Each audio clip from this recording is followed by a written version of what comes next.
Hey guys, it's Ruben, and I'm in the car headed to the San Jose airport, and this is a video marketing masterclass and really teaching you how to leverage the video medium, create content, distribute your content, how to monetize your content. Just watch this full video and it'll give you the whole masterclass. Who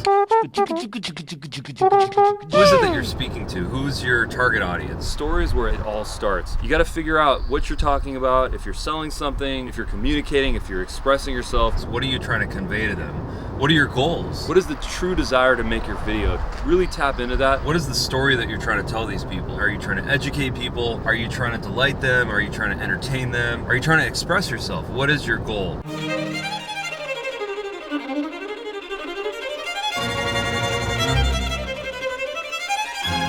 And map out some sort of a sequence or some sort of a script or some sort of a shot list so that you can have a path on how to create your video. Planning is going to be your best friend. What is it that you want people to do afterwards? Do you want them to buy something? Do you want them to feel something?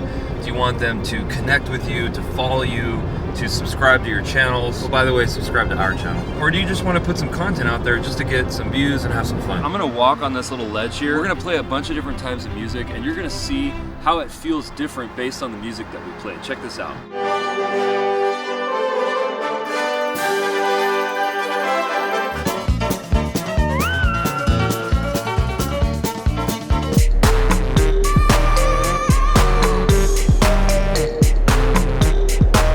Whatever your goal is, video is a great way to capture a story and to distribute it right to people's eyeballs. Once you have the people in mind and once you have a general idea of what the story is, the next thing is you're gonna wanna have some sort of a general script or a shot list or at least some sort of an outline that you can capture with video. You don't have to be Steven Spielberg to write a script. A script is really just dialogue, the location, the things that are happening on screen. It's just an easy way for you to know what you're shooting and what the people should be saying. Just because you write dialogue doesn't mean that that's what the dialogue is. Some of the best dialogue on the internet right now is unscripted, unwritten. In fact, there's been such a craze in the last 10 years to get unscripted, reality-based content where it's people just speaking off the cuff, being just honest and saying how they feel right then and right there. Lifestyle shots just really show visual representations of the characters or of the people in your video. Instead of having to say things through the script, sometimes it's easier just to show them. You can get close-ups of my shoes, that I'm here in this location. Why am I here? Why am I in San Francisco? What's going on here? I mean, there's so many opportunities to show my life. For people to be able to see these types of pickup shots, it gives you a certain connection to the subject and to say, well, I feel like I kind of know that person because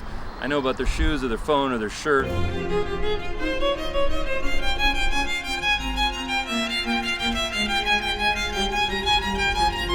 Next thing that's important is to figure out the elements of your story. Where are you going to shoot this? Who's going to be in it? Are there props? Is there something that you're demonstrating? Sometimes you want something that's kind of visually interesting like this, but sometimes you don't want anything at all. You just want a white wall behind you. It's really up to you to figure out where you're going to shoot your piece. We recommend to take what you have so that you don't need to go through the process of creating a production set. If you have certain props or if you have a location, take advantage of those and use those. Quite often the most organic locations are the best because they're real and they're relatable. At the end of the day, it's really all about the story and it's all about the connection and the things that you convey. But let's just face it, it's more interesting if you have something kind of stimulating to look at, and maybe it's even more fun for us.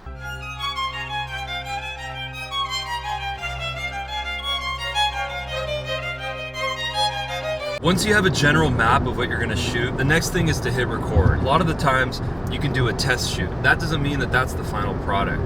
Grab your phone and just do a mock recording of whatever you wanna do. You can do a selfie video, you can shoot someone else, you can stand your phone on a tripod or even on a stack of books. The point is that see and feel what it's like to record your video and see what it looks like. Even if it's just a rough draft, it'll give you an idea of what the final outcome could look like.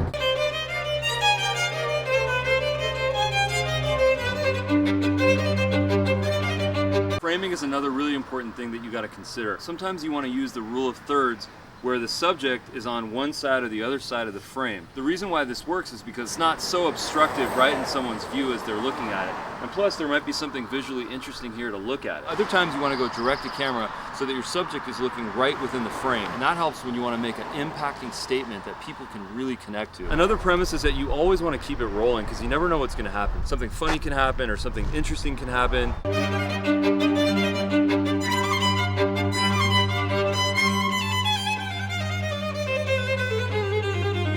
Your videos don't have to be complex. They can really be simple. It can be screen videos or videos that you shoot with your phone or something produced, even a video that you shoot on your webcam. Point is that you're creating content to put out there on social channels to communicate with people. There's tons of data that show that spending more money on a video doesn't make it better. In fact, some of the most viral videos on the internet are the ones that don't have any production value. Lean into that and figure out a way that you can leverage whatever you have to create content. This is a marathon, it's not a sprint. Very small chance that you'll create some content that goes viral. Chances are you produce a lot of original content that you continue to put out there. Tap into smaller hits of traffic that organically grow your brand and grow your content. Realize that you're gonna have to do a lot of takes and a lot of test setups for your video.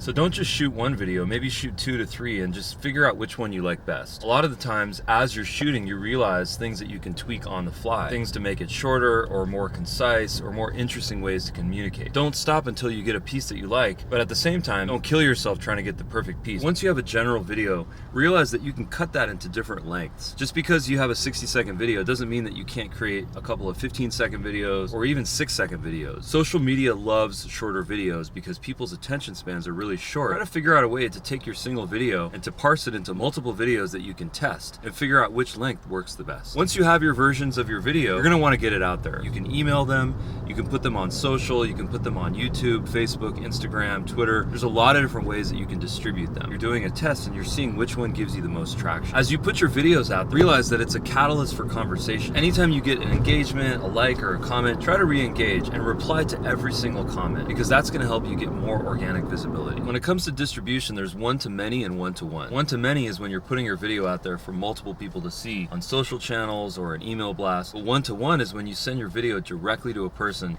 with some level of personalization. If your videos are sales focused, there's a couple of keys to getting the most conversions. Number one is adding some level of personalization when you send it to someone individually. And that just could be in the email or in the subject line. Another thing is to have social proof. When people see that there's some validation or other people are having success, they feel they want to take advantage of whatever you're offering so that they can benefit themselves. Another thing, if your videos are sales focused, is give people a clear call to action. Have empathy for the people, understand who they are, address their needs, and then provide some sort of a solution that can help them save time or save money. Your product can be a vitamin or it can be a pain pill. Either way, people are going to want to buy it. The proportion size of your video is also important. Typical videos are in 16:9. Instagram and Facebook really promote square videos, and IGTV is actually promoting 9:16 videos, which is basically taking a phone and shooting it upright. Keep in mind, when you export your videos, you can export it multiple format sizes to test which one works best. The reason why square and vertical videos do better is because they occupy more real estate on people's phones when they're looking on social. So there's less distractions of them finding something else beneath your video. And remember, it's not just about a video that you can make. A video needs a lot more components in order to work. You need to have a compelling landing page, a clear call to action, and an entire funnel that people can go through to do what you want them to do, or more so what they want to do. The landing page on which your video sits is critical because that's where people are going to go and click play to watch your video. Now that can be YouTube itself, or it can be a page on your website. It's important to have a clear call to action or even multiple calls to action on that video page so that when people are done watching the video, they can click the link or click the button below to move on to the next step. Sometimes it's good to address whatever that next step or whatever that call to action is in the video, but sometimes it's also limiting to do that in case you want to change or test new things. Remember that people's attention spans have shrunk big time, so your videos shouldn't be too long. It's really hard to get someone to watch a longer sales-oriented video, whereas if it's something educational that they can get something out of, then they're willing to put in the time of a 6 or even 10-minute video. The great thing about data tracking is that we can figure out which aspects of our creativity are working better to achieve our goals. Once you have your videos out there, take a hard look at the data, what the watch rates are, what percentage of the video people are watching until, and if people are clicking on your call to action. As you start to have multiple videos, you can A/B test and figure out which one's working the best. It's also really important to be conversion focused. So while it is important to figure out how much engagement you're getting, it's also really important to figure out what your conversion rates are, which means how people are actually driving to the final goal that you have. Once you have videos out there, remember that your process is not done. You've got a lot of work to do. Video marketing is a living, breathing thing that you have to continue to do and feed and optimize and put more time and effort into. It doesn't finish after you've produced your first set of videos. It's constantly ongoing, based on data, based on improvement, and based on how much you achieve your goals and how much fun you're having. So if you want more content like this to figure out ways to drive you forward, like, comment, and subscribe.